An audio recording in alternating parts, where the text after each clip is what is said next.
कर्ज उठाकर सुनहरे भविष्य का सपना देखने वाले हरियाणा के युवा आज रूस यूक्रेन युद्ध की भेंट चढ़ रहे हैं। मजबूरी और धोखे का आलम यह है कि रोजगार के नाम पर गए युवाओं को जबरन रूसी सेना में भर्ती किया जा रहा है। करनाल के चोरा गांव के एक युवक का शव 11 महीने बाद ताबूत में लौटना इसी कड़वी हकीकत की गवाही दे रहा है। इसी बीच करनाल जिला कष्ट निवारण समिति की बैठक में पहुंचे कैबिनेट मंत्री रणबीर गंगवा ने युवाओं से अपील की है कि वे टंकी जैसे गलत रास्तों से विदेश न जाएं। मंत्री ने साफ किया कि सरकार विदेश जाने के इच्छुक युवाओं की मदद के लिए तैयार है, लेकिन रास्ता कानूनी और सही होना चाहिए। देखिए, कोई भी गलत तरीके से कहीं भी विदेश के अंदर ना जाए। सरकार की तरफ से हिदायत भी जो जारी की गई है और कोई भी अगर विदेश जाना चाहते हैं तो उसके लिए सरकार ने एक बल्कि स्पेशली तौर पे इस बात को कहा है। सरकार उनकी मदद करने का भी काम करती है। लीगल तरीके से जाए, इलीगल तरीके से कोई ना जाए। बैठक के दौरान मंत्री रणबीर गंगवा ने जन समस्याओं पर भी कड़ा रुख अपनाया। मासिक बैठक में कुल 14 एजेंडे सामने आए, जिनमें से 8 शिकायतों का मौके पर ही निपटारा कर दिया गया।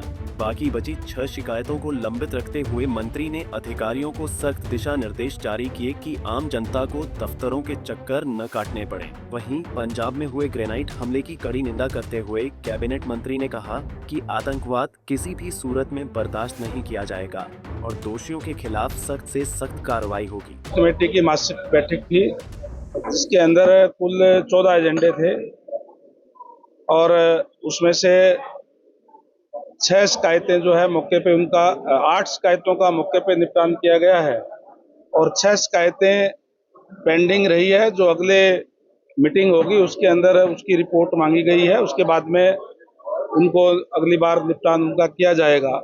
ये हर महीने हमारी जो मासिक बैठक होती है ग्रीवेंसेस की, जिसमें सारे तमाम हमारे जो अधिकारीगण होते हैं और जो भी पब्लिक की जो शिकायतें होती हैं उनकी बात सुन करके मौके पे ही उनका निपटान किया जाता है। और इसी के तहत आज की जो मीटिंग थी, जिसके अंदर जैसे मैंने बताया कि 8 शिकायतों का जो है निपटान किया गया है। बहुत ही निंदनीय है, दुर्भाग्यपूर्ण है इस तरीके की घटना जो हुई है। निश्चित रूप से पुलिस उसको इन्वेस्टिगेशन कर रही है। जो भी लोग होंगे उनके खिलाफ सख्त कार्रवाई की जाएगी। पंजाब चुनाव को देखते हुए ऐसा हुआ है पंजाब में?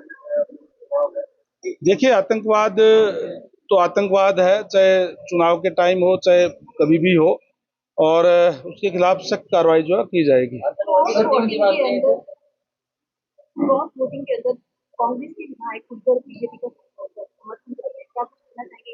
देखिए, कांग्रेस का इस बात का इतिहास रहा है, पहले भी हमने देखा है, क्योंकि कांग्रेस के वोट कभी भी इकट्ठे नहीं पड़ते हैं। क्योंकि अगर मैं हरियाणा प्रदेश की बात करूं तो कांग्रेस पार्टी नहीं है, कांग्रेस के अलग अलग गुट हैं, चाहे वो हुड्डा जी का गुट है, शैलजा जी का है, रणदीप जी का है, और कोई थर्ड फोर्थ फ्रंट जो बना रखे हैं, और ऐसे गुट हैं जिनके विचारों में दूर दूर तक कोई समानता नहीं है। और इसलिए कांग्रेस पार्टी इस पे आत्ममंथन करना चाहिए, चिंतन करना चाहिए कि क्यों उनके वोट इकट्ठे नहीं पड़ रहे। वो हमेशा भारतीय जनता पार्टी पे आरोप लगाने का काम करती है, जो कि बिल्कुल गलत है। टोटल 37 विधायक कांग्रेस के पार्टी के पास थे, जिसमें से 9 वोट उनके कैंडिडेट को नहीं मिले, यानी कि लगभग 25% वोट उनको जो है उनके कैंडिडेट को नहीं मिले। इस पे उनको आत्ममंथन करना चाहिए, बजाय इसके कि वो भारतीय जनता पार्टी पे आरोप लगाने का काम कर रहे हैं। जहां तक बात कांग्रेस के विधायकों की है, आज जो दूसरी पार्टियों के लोग हैं वो भी, उनकी भी पसंद जो है वो भारतीय जनता पार्टी है, क्योंकि जिस ट्रांसपेरेंसी के साथ चाहे वो स्टेट की बात हो और चाहे सेंटर के अंदर सरकार चल रही है, आज बहुत से लोग भारतीय जनता पार्टी को ज्वाइन करना चाहते हैं। गंगवा के मुताबिक यही वजह है कि कांग्रेस में क्रॉस वोटिंग का इतिहास रहा है और उनके वोट कभी भी एकजुट होकर नहीं पड़ते। करनाल से bureau report, Punjab Kesari TV. हमसे जुड़े रहने के लिए हमारे YouTube चैनल को सब्सक्राइब करें और नई वीडियो की नोटिफिकेशन के लिए बेल आइकॉन को दबाएं। अगर आप ये वीडियो Facebook पर देख रहे हैं तो लाइक जरूर करें और ज्यादा से ज्यादा शेयर करें। धन्यवाद।